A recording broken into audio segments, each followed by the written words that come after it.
प्रिय भाई बहनों, आज के वीडियो में हम सभी क्लास 9th के सप्लीमेंट्री के तीसरे चैप्टर का अध्ययन करेंगे। चैप्टर का नाम है Eswaran the story teller. Eswaran the story teller अर्थात ईश्वरन एक व्यक्ति का नाम है, द स्टोरी टेलर कहानी को कहने वाला। ईश्वरन कौन है? कहानी को कहने वाला। और इसके राइटर हैं R.K. लक्ष्मण। तो आइए हम टेक्स्ट का अध्ययन करेंगे। देखेंगे कहानी यहाँ से शुरू हो रही है। पैराग्राफ फर्स्ट यहाँ पर दिया हुआ है। तो कहानी को शुरू करने से पहले इसमें आपको बता दिया जाए कि इसमें दो ही कैरेक्टर हैं। इस पूरे चैप्टर में दो ही कैरेक्टर हैं, एक है महेंद्र और दूसरा है ईश्वरन। तो महेंद्र और ईश्वरन दोनों एक साथ रहते हैं, एक साथ काम करते हैं। और जो ईश्वरन है वह महेंद्र का कुक है, रसोइया है, भोजन बनाता है, उसकी सेवा करता है, सब कुछ देख रेख करता है। और महेंद्र का जो काम है वह सुपरवाइज़र का काम है। एक जगह से दूसरे जगह हमेशा वह जाता रहता है, अपने काम को देखता है। और जहाँ भी महेंद्र जाता है वहाँ साथ साथ ईश्वरन भी जाता है और दोनों बहुत प्रसन्नतापूर्वक मिलजुल के रहते हैं। तो इस पूरे कहानी में ईश्वरन के द्वारा जो भी स्टोरी बताई गई है, कही गई है, उसी का वर्णन किया गया है। तो चलिए हम कहानी को शुरू करते हैं। The story was narrated to Ganesh by a young man Mahendra by name. The story was narrated, कहानी कही गई है to Ganesh. The story was narrated to Ganesh अर्थात कहानी गणेश को कही गई, अर्थात कहानी गणेश को सुनाई गई थी। बाय अ यंग मैन, एक युवा व्यक्ति के द्वारा, महेंद्र जिसका नाम महेंद्र था, बाय नेम नाम मतलब जिसका नाम महेंद्र था। इसका पूरा अर्थ देखेंगे। The story was narrated to Ganesh, कहानी गणेश को सुनाई गई थी। By a young man Mahendra by name, जिसका नाम महेंद्र था, एक युवा व्यक्ति के द्वारा। एक युवा व्यक्ति जिसका नाम महेंद्र था, उसी के द्वारा कहानी गणेश को सुनाई गई थी। ठीक है, अब आगे देखेंगे। He was a junior supervisor in a firm. अब महेंद्र कौन है? तो he was a junior supervisor in a firm. तो अब इसमें देखेंगे इसमें क्या बात बताई गई है। ही वॉज अ जूनियर, जूनियर शब्द से आप परिचित हैं। जूनियर का अर्थ होता है कनिष्ठ। तो he was a junior supervisor, junior का अर्थ आप समझेंगे छोटा भी आप समझते हैं, और सीनियर मतलब श्रेष्ठ होगा। सीनियर का होगा वरिष्ठ और जूनियर का होगा कनिष्ठ।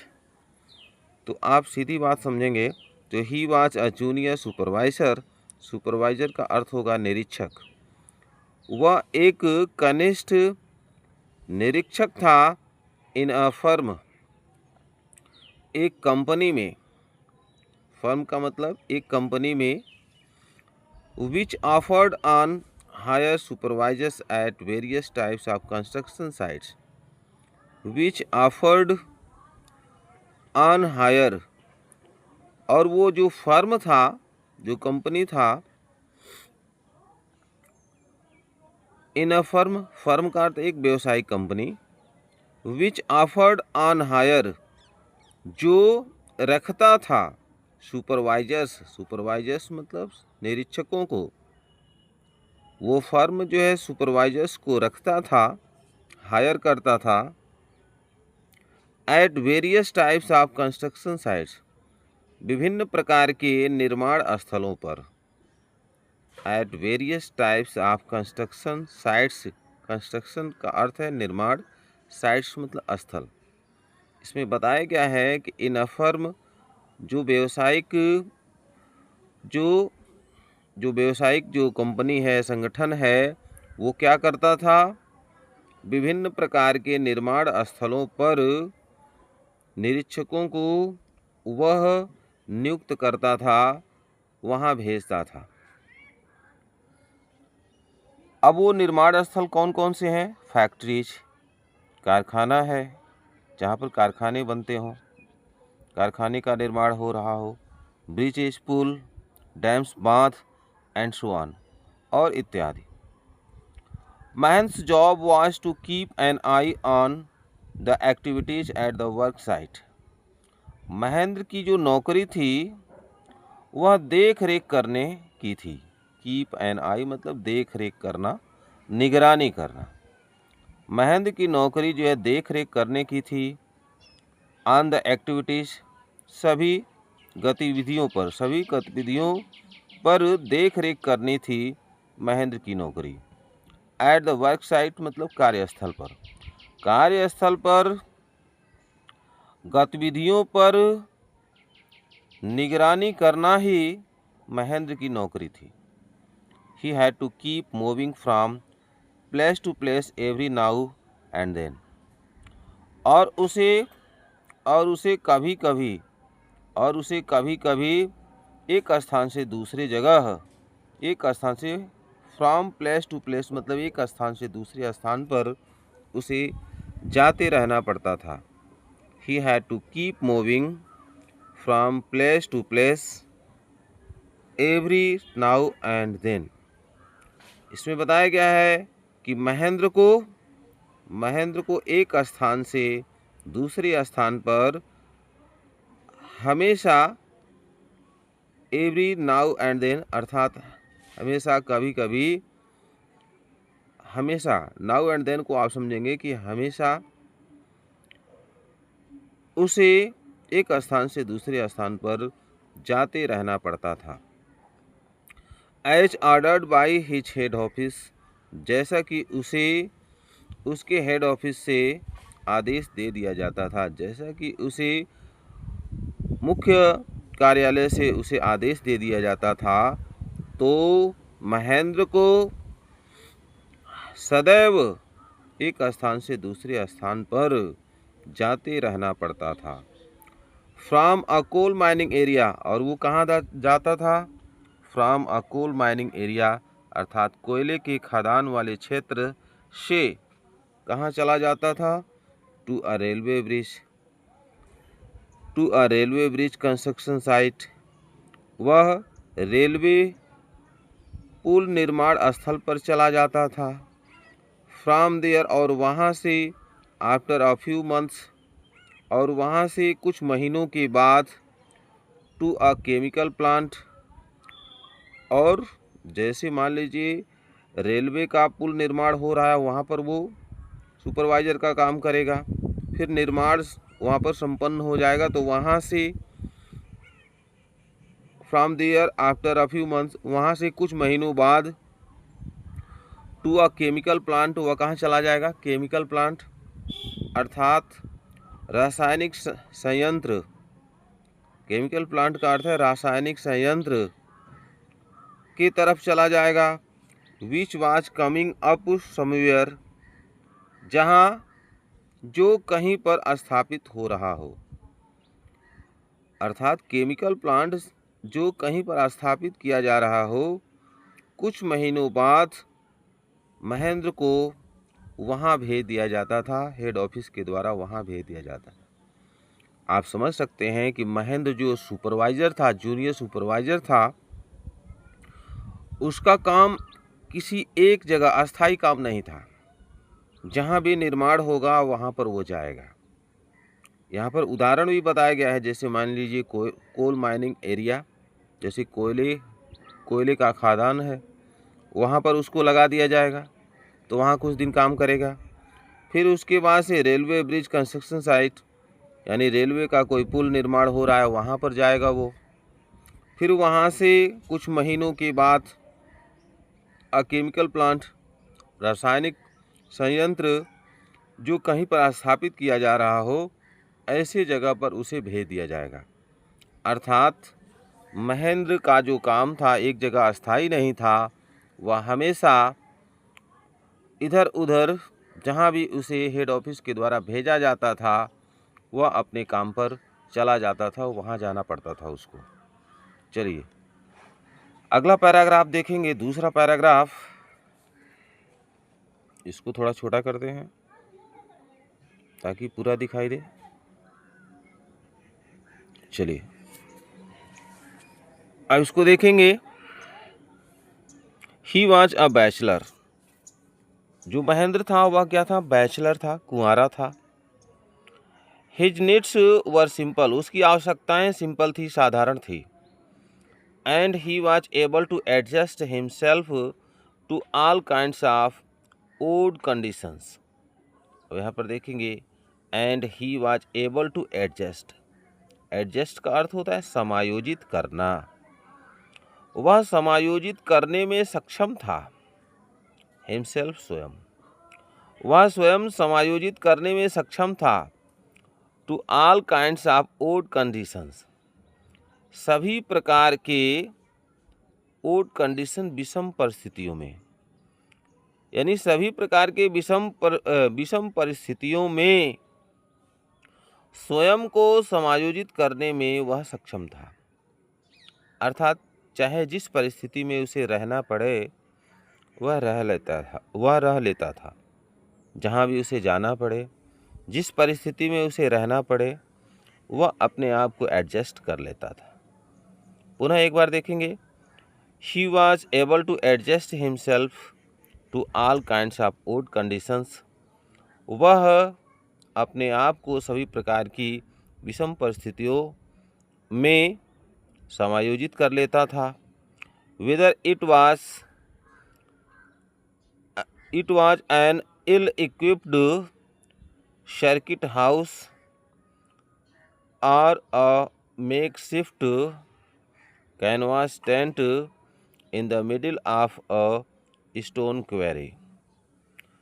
अब यहाँ पर देखेंगे, यहाँ बताया गया है whether it was an ill-equipped। तो इसमें देखेंगे इल इक्विप्ड मतलब असुसज्जित। इल इक्विप्ड यहाँ पर मीनिंग दिया हुआ है सुविधा रहित या असुसज्जित। सर्किट हाउस, तो यहाँ पर देखेंगे सर्किट हाउस, इसमें बताया गया है सर्किट हाउस को आप समझेंगे कि एक टेम्परोरी हाउस।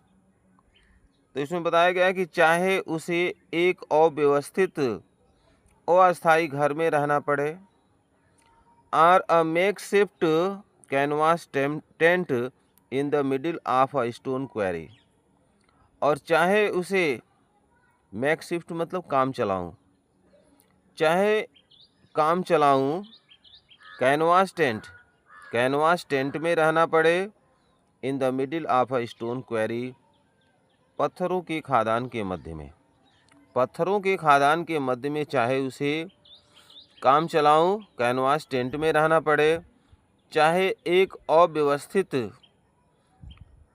घर में रहना पड़े, सर्किट हाउस में घर में रहना पड़े, तो वह किसी भी विषम परिस्थिति में अपने आप को समायोजित कर लेता था।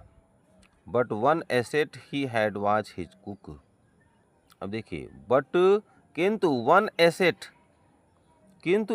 वन एसेट मीन्स होता है संपत्ति, किंतु एक संपत्ति थी ही हैड उसके पास, किंतु एक संपत्ति उसके पास थी, वाज हिज कुक उसका रसोइया, ईश्वरन जिसका नाम क्या था?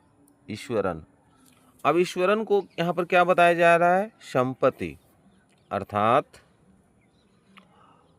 इसमें बताया गया है but one asset he had was his cook Eswaran. इसमें बताया गया है कि किंतु उसके पास एक ही संपत्ति थी, उसका रसोइया जिसका नाम था Iswaran. The cook was quite attached to Mahendra, वह रसोइया बिल्कुल महेंद्र से जुड़ा हुआ था।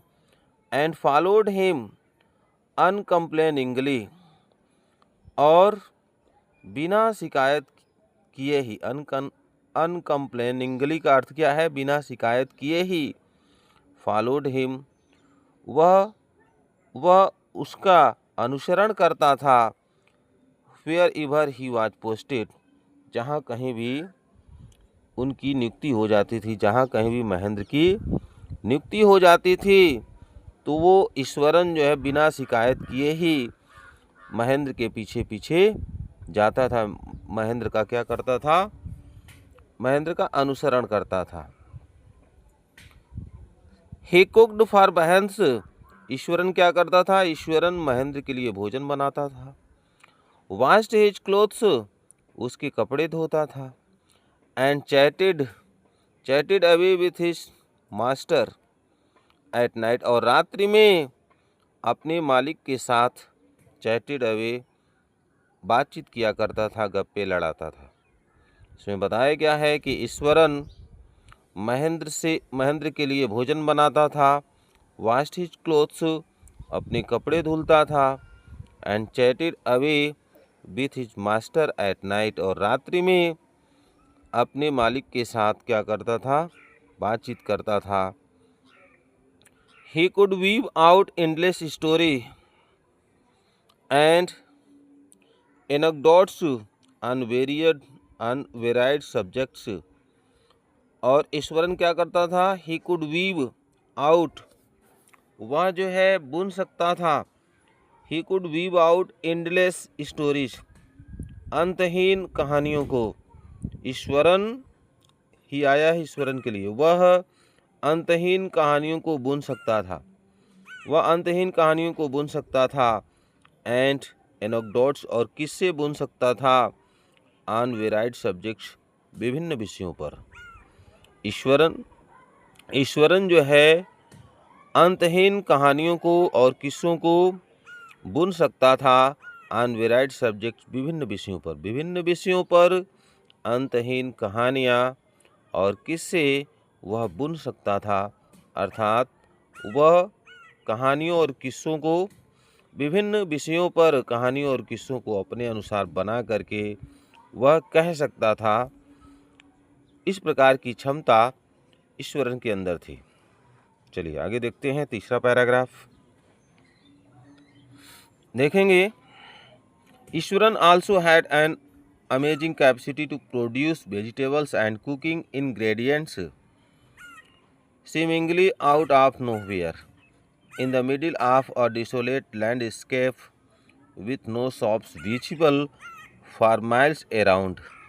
देखेंगे, ये सेंटेंस थोड़ा लंबा है, हम छोटा छोटा करके आसानी से पढ़ेंगे। Iswaran also had an amazing capacity to produce vegetables, इतना समझेंगे। ईश्वरन के पास एन अमेजिंग कैपेसिटी, एक अद्भुत क्षमता थी। ईश्वरन के पास एक अद्भुत क्षमता भी थी। टू प्रोड्यूस वेजिटेबल्स, सब्जियों के उत्पादन करने का, सब्जियों के उत्पादन करने का ईश्वरन के पास एक अद्भुत क्षमता थी। ईश्वरन के पास सब्जियां उगाने की एक अद्भुत क्षमता भी थी। अब आगे देखेंगे, एंड कुकिंग इंग्रेडिएंट्स मतलब खाद्य संघटकों। इसमें बताया गया है खाद्य संघटकों और सब्जियां उगाने की एक अद्भुत क्षमता ईश्वरन के पास थी। तो सब्जियां तो आप समझ रहे हैं, यहाँ पर कुकिंग इंग्रेडिएंट्स का मतलब खाद्य संघटक। खाद्य संघटक क्या होता है? जैसे आप समझ सकते हैं कि जैसे हम सब्जी बनाते हैं, जैसे आप समझते हैं कि आलू, गोभी और मटर की सब्जी हमको बनाना है, तो ये क्या हो गया? वेजिटेबल्स हो गए। लेकिन इन सब्जियों को बनाने के लिए आलू मटर और गोभी की सब्जी हम बनाते हैं तो इसके साथ साथ कुछ अन्य हरी सब्जियों की आवश्यकता होती है। क्या होती है? जैसे हम सब्जी बनाएंगे तो उसके लिए जो प्याज लगेगा, मिर्च लगेगा, टमाटर लगेगा, अदरक लगेगा, धनिया की पत्ती लगेगी। तो ये जो हम सब्जी बनाते हैं उसके अतिरिक्त भी कुछ सामग्री हम डालते हैं उस सब्जी में, उसको बोलते हैं कुकिंग इंग्रेडिएंट्स। अब बात समझ में आ गई होगी। तो इसमें बताया गया है कि Iswaran also had an amazing capacity to produce vegetables. Iswaran के पास सब्जियां उगाने की एक अद्भुत क्षमता थी।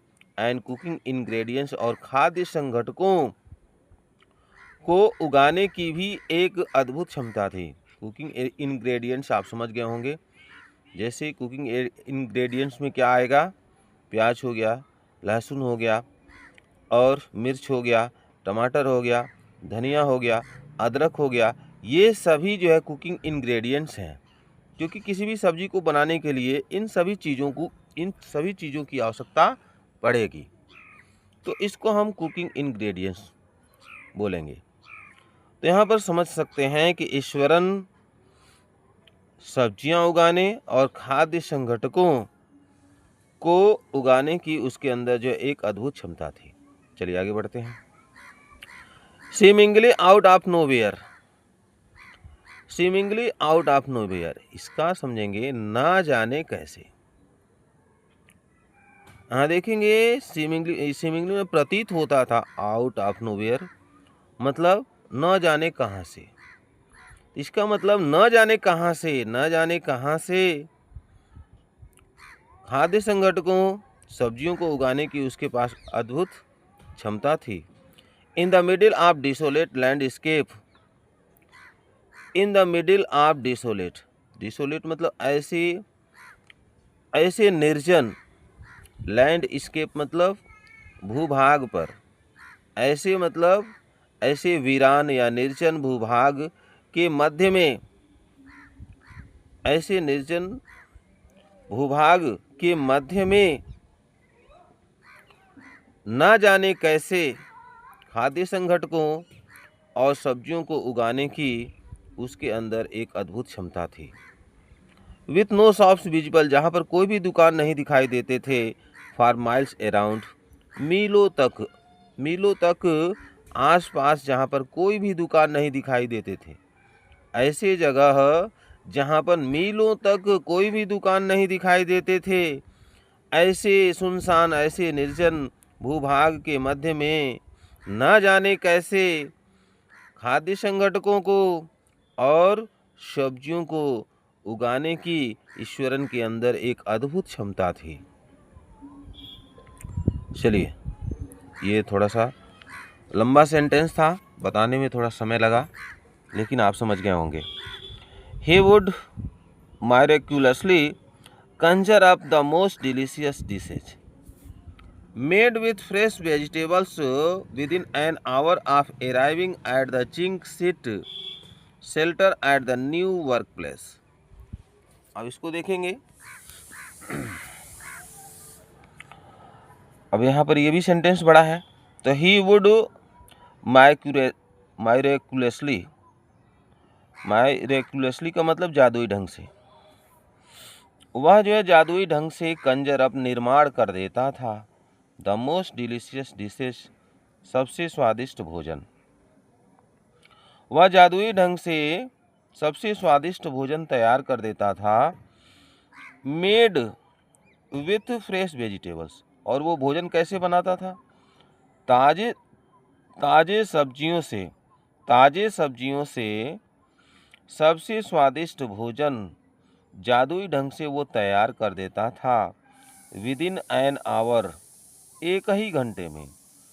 आप अराइविंग, पहुंचने के एक ही घंटे में। At the zinc seat shelter, यानी जिंक सीट शेल्टर माने जस्ते के शेल्टर में, यानी जस्ते जिंक सीट यानी जस्ते के शेल्टर में, शरण में, जैसे मान लीजिए वो कहीं भी जाते थे तो क्या करते थे, जैसे जस्ते का जो है वो टीन सेट वो लगा करके तुरंत जो है रहना शुरू कर देते थे। तो इसमें बताया गया है कि जस्ते के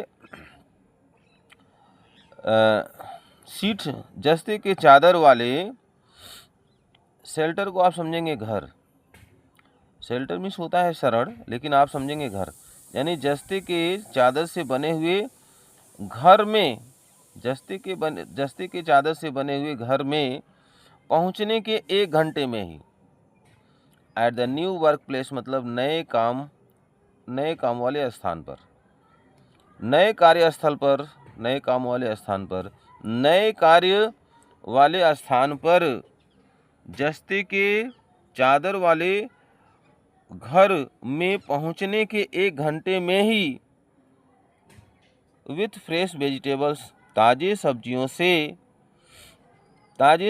से द मोस्ट डिलीशियस डिशेज, बहुत ही स्वादिष्ट भोजन, कंजर अप वह बना देता था, मायरेकुलसली जादुई ढंग से। अब इसका पूरा अर्थ समझेंगे। ही आया है ईश्वरन के लिए, तो वह नए कार्यस्थल पर जस्ते के चादर वाले घर में पहुंचने के 1 घंटे में ही ताज़े सब्जियों से जादुई ढंग से सबसे स्वादिष्ट भोजन वह तैयार कर देता था। अब आप समझ सकते हैं, जैसे मान लीजिए जैसे यहाँ पर काम हो रहा है, जैसे महेंद्र और ईश्वरन एक जगह काम कर रहे हैं और वहाँ से जैसे वहाँ काम समाप्त हो गया, अब वहाँ से उनको गोरखपुर जाना है। समझ में आ रहा है? जैसे अगर पडरौना में काम चल रहा है तो ईश्वरन और महेंद्र दोनों वहाँ पे काम कर रहे हैं, और जैसे ही काम समाप्त हो गया और तुरंत अगले दिन पहुँचना है, गोरखपुर पहुँचना है, तो गोरखपुर जैसे ही पहुँचे तो नए कार्यस्थल पर पहुँचने के 1 घंटे में ही वह ताज़े सब्जियों से जादुई ढंग से बहुत ही स्वादिष्ट भोजन तैयार कर देता था। जैसे ही गोरखपुर महेंद्र और ईश्वरन पहुँचे तो ईश्वरन क्या करता था, वहाँ गोरखपुर पहुँचते ही 1 घंटे में ही ताज़े सब्जियों से वह सबसे स्वादिष्ट भोजन बना देता था जादुई ढंग से। इसका मतलब आप समझ सकते हैं कि ईश्वरन जब जाता था रास्ते में ही सारा सामान ले लेता था और वहाँ पहुँचते ही वो सब्जियां बना देता था, भोजन बना देता था। इस प्रकार की कला जो है ईश्वरन के अंदर थी। अब आप समझ गए होंगे। चलिए आगे देखते हैं। अगला जो पैराग्राफ है, चौथा पैराग्राफ,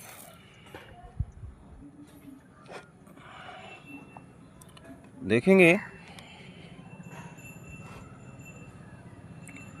चौथा पैराग्राफ देखेंगे यहाँ पर, Mahendra would be up early in the morning and leave for work after breakfast. अब इसमें क्या बात बताई गई है, Mahendra would be up early in the morning, यानी महेंद्र को सुबह जल्दी उठना होता था, and leave for work after breakfast, और सुबह का नाश्ता करने के बाद उसे काम पर जाना होता था, अर्थात वो काम पर चला जाता था। Carrying some prepared food with him, और कुछ तैयार भोजन को अपने साथ ले जाता था। Carrying some prepared food, carrying ले जाता था, सम प्रिपेयर फूड मतलब कुछ तैयार भोजन को विथ हिम अपने साथ। तो महेंद्र क्या करता था, अपने साथ कुछ तैयार भोजन को अपने साथ ले जाता था। जैसे हम लोग कॉलेज जाते हैं तो क्या करते हैं, दोपहर के लिए लंच टाइम के लिए हम लंच बॉक्स ले जाते हैं, तो उसी प्रकार से महेंद्र क्या करता है, महेंद्र सुबह का नाश्ता करने के बाद वो काम पर चला जाता है और अपने साथ कुछ तैयार भोजन को वो साथ ले जाता है। अब यहाँ पर देखेंगे meanwhile Iswaran would tidy up the shed, और इसी बीच जैसे महेंद्र काम पर चला गया तो इसी बीच ईश्वरन क्या करता था, tidy up the shed. Tidy up the shed मतलब उस शेड अर्थात उस छप्पर की अर्थात उस घर की वो साफ सफाई करता था। उसके बाद से वॉश द क्लोथ्स, कपड़े धुलता था। And have a leisurely bath. एक मिनट, हवा चल रही है, पहले इसको हम ठीक कर दें। चलिए देखेंगे। Meanwhile Iswaran would tidy up the shed, इसी बीच ईश्वरन क्या करता था, उस घर की साफ सफाई कर देता था। वॉश द क्लोथ्स, कपड़े धुल देता था। And have a leisurely bath, और बहुत आराम पूर्वक स्नान करता था। लीजरली मतलब बहुत आराम पूर्वक स्नान करता था। Pouring several bouquets of water, pouring several bouquets of water अर्थात यानी कई बाल्टी पानी जो है, पोरिंग मतलब वो डाल लेता था ओवर हिज हेड, अपने सिर पर। ठीक है, कई बाल्टी पानी जो है अपने सिर पर डाल लेता था। Muttering a prayer all the while, और हर समय अर्थात नहाते समय मटरिंग अ प्रेयर अर्थात प्रार्थना वो बड़बड़ाता रहता था। इसका मतलब ये कि कुछ लोग जैसे स्नान करते हैं तो क्या करते हैं, वो विभिन्न प्रकार की प्रार्थना करते हैं, जैसे सीताराम सीताराम, ठीक है ना, शंकर जी का नाम लेते हैं। इसी प्रकार से कुछ लोग स्नान करते हैं तो ईश्वर का नाम लेते हैं।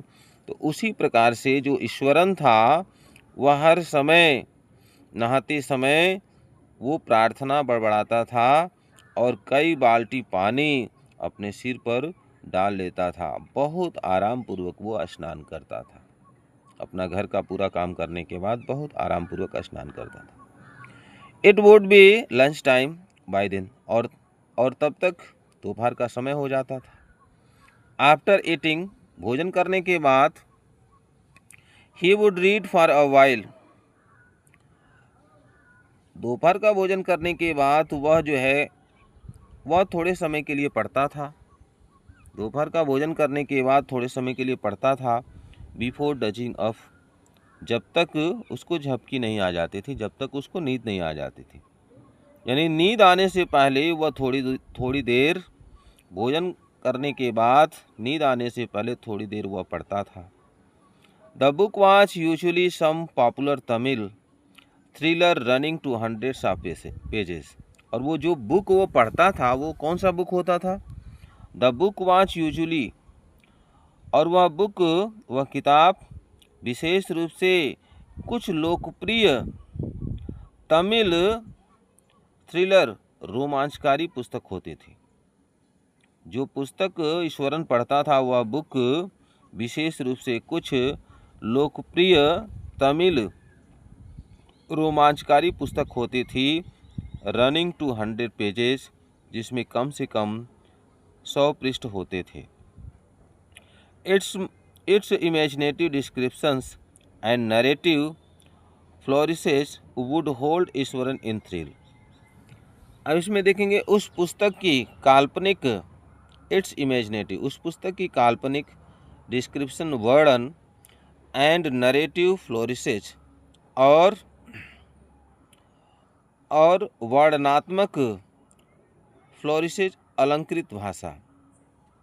उस पुस्तक की काल्पनिक वर्णन और वर्णनात्मक अलंकृत भाषा would hold Iswaran in thrill, Eswaran को रोमांच में बनाए रखती थी। ईश्वरन को रोमांच में बनाए रखती थी अर्थात ईश्वरन को सदैव रुचि देती रखती थी। चलिए अब आगे देखेंगे। अगला पैराग्राफ आप लोगों को 5वां पैराग्राफ पढ़ना है। देखेंगे हिज ओन डिस्क्रिप्शंस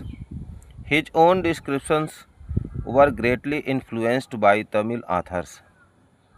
उसका खुद का वर्णन अर्थात ईश्वरन का खुद का वर्णन were greatly influenced by Tamil authors that he read. उसका खुद का वर्णन तमिल लेखकों के द्वारा बहुत ज़्यादा प्रभावित होता था। अर्थात उसके खुद के वर्णन तमिल लेखकों के द्वारा बहुत ज़्यादा प्रभावित होते थे। दैट ही रीड, जिसे वह पढ़ता था। अर्थात तमिल लेखकों के द्वारा लिखी गई पुस्तकों को वह बहुत ज़्यादा पढ़ता था। इसीलिए उसका खुद का जो वर्णन था वह तमिल लेखकों के द्वारा लिखे गए तमिल लेखकों के द्वारा लिखे गए पुस्तकों से उसका खुद का वर्णन जो बहुत ज़्यादा प्रभावित होता था। दैट ही रीड, जिसे वो पढ़ता था। When he was narrating even the smallest of incidents, जब वह छोटी सी छोटी घटना का वो वर्णन कर रहा होता था तो he would try to work in suspense। तो उसमें जो है he would try to work in suspense, तो उसमें जो है वह सस्पेंस का अर्थ होता है असमंजस। यहाँ देखेंगे सस्पेंस का अर्थ है असमंजस, आश्चर्य। अर्थात जब वह छोटी सी छोटी घटना का वर्णन कर रहा होता था तो he would try to work in suspense, तो उसमें बहुत ज़्यादा जो असमंजस या बहुत ज़्यादा आश्चर्य, उसमें बहुत ज़्यादा आश्चर्य बताने का प्रयास करता था। एंड अ सरप्राइज, और आश्चर्य, इसमें यहाँ असमंजस और यहाँ पर आश्चर्य समझेंगे कि छोटी सी छोटी घटना को वह बताने का प्रयास करता था। यहाँ तक कि छोटी सी छोटी घटना का वो बताने का प्रयास कर रहा होता था तो वह अपने कार्य में असमंजस एंड अ सरप्राइज और आश्चर्य डालने का प्रयास करता था। एंडिंग इनटू द अकाउंट, उस वर्णन के अंत में असमंजस और आश्चर्य डालने का प्रयास करता था। फॉर एग्जाम्पल, उदाहरण के लिए, इंस्टीड ऑफ सेइंग, यह कहने के बजाय that he had come across N uprooted tree, कि वह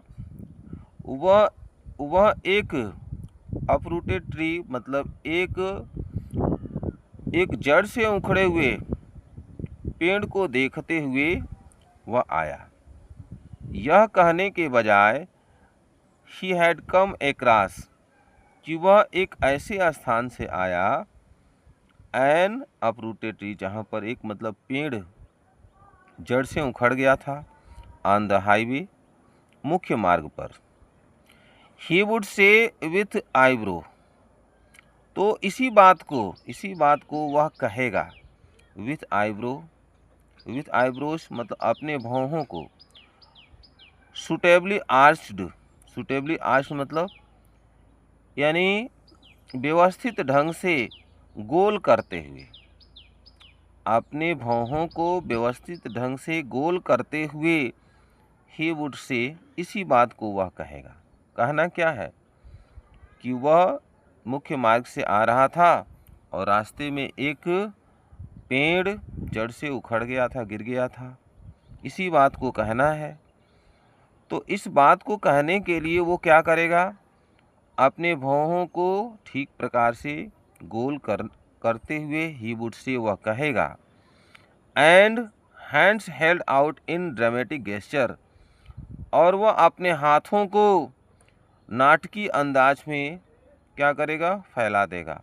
और वह अपने हाथों को नाटकीय अंदाज में, ड्रामेटिक गेस्चर, अपने हाथों को नाटकीय अंदाज में वो अपने हाथों को फैला देगा और अपने भौहों को ठीक प्रकार से गोल करते हुए वह कहना शुरू करेगा। क्या कहेगा, द रोड वाज डिजर्टेड, यानी सड़क सुनसान था। And I was all alone, मैं बिल्कुल अकेला था। सडनली आई स्पॉटेड समथिंग, अचानक मैं कुछ देखा। That looked like an enormous Bussy beast, अचानक मैं कुछ देखा। दैट लुक्ड, जो दिखाई देता था। लाइक एन इनॉर्मस, एक विशालकाय। बूसी बिस्ट, झबरीले बालों वाले जानवर की तरह। अब वो कह रहा है कि एक विशालकाय झबरीले बालों वाले जानवर की तरह दिखता था। लाइंग स्प्रॉल्ड अक्रॉस द रोड, और वह पूरे सड़क पर, स्प्रॉल्ड मतलब पसरा हुआ था।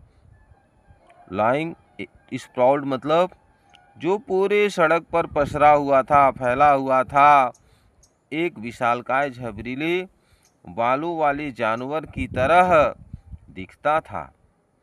और पूरे सड़क पर वो फैला हुआ था, पसरा हुआ था। I was half inclined to turn, तो फिर वो कहा कि पहले तो मैंने आधा विचार बनाया कि मैं वापस लौट जाऊं।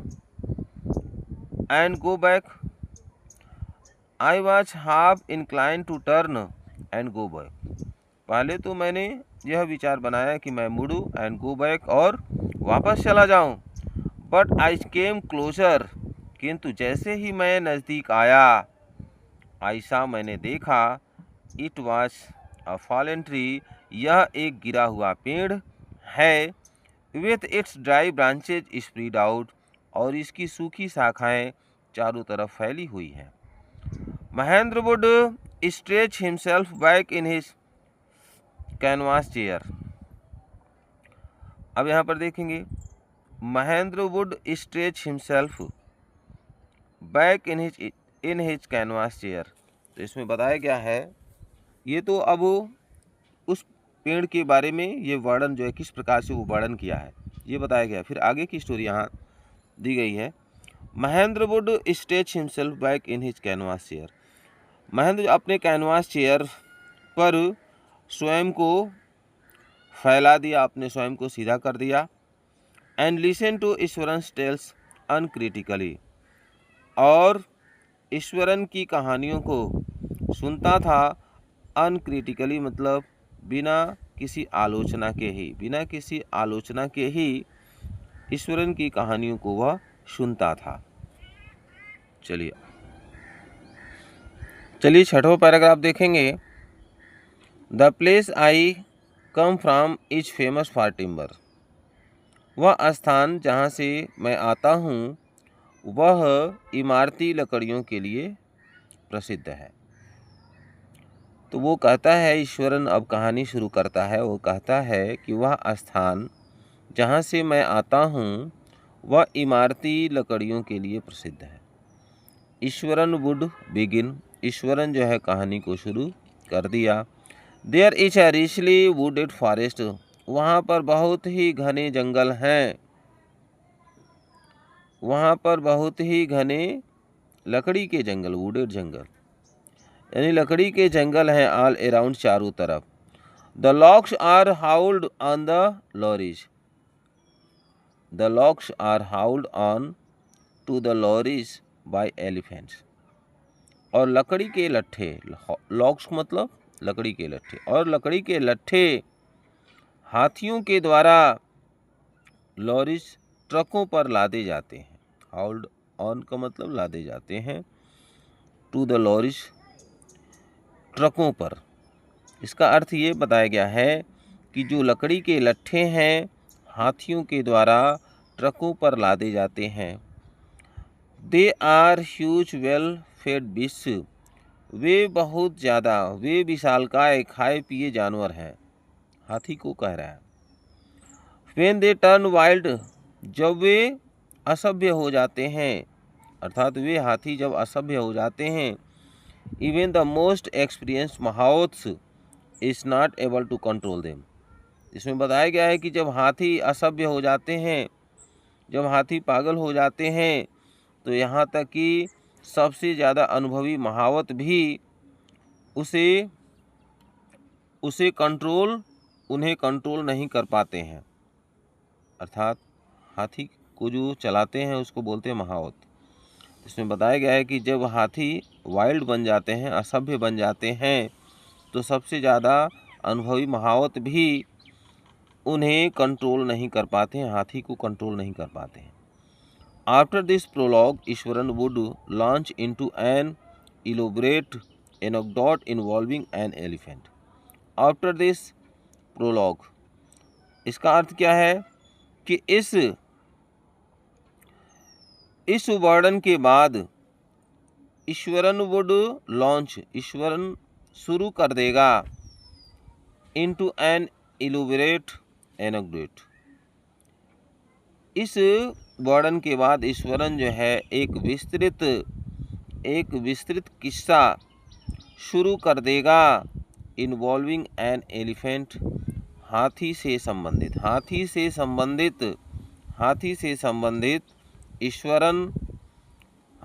संबंधित ईश्वरन जो एक विस्तृत किस्सा शुरू कर देगा। तो यहाँ देखेंगे प्रिय भाई बहनों, आज के वीडियो में यहाँ तक छठवें पैराग्राफ तक पढ़ाया गया, एलिफेंट तक पढ़ाया गया। आशा है कि आप समझ गए होंगे। अगर यह वीडियो अच्छा लगे तो लाइक शेयर सब्सक्राइब करेंगे और अपने दोस्तों के साथ शेयर करेंगे। यह चैप्टर थोड़ा सा बड़ा है, इसीलिए इसको 3 पार्ट में वीडियो अपलोड होगा। तो पहले पार्ट में आपको 6 पैराग्राफ तक पढ़ाया गया और यहाँ तक आप पढ़े हैं। आशा है कि आप समझ गए होंगे। पूरा वीडियो देखने के लिए बहुत बहुत धन्यवाद।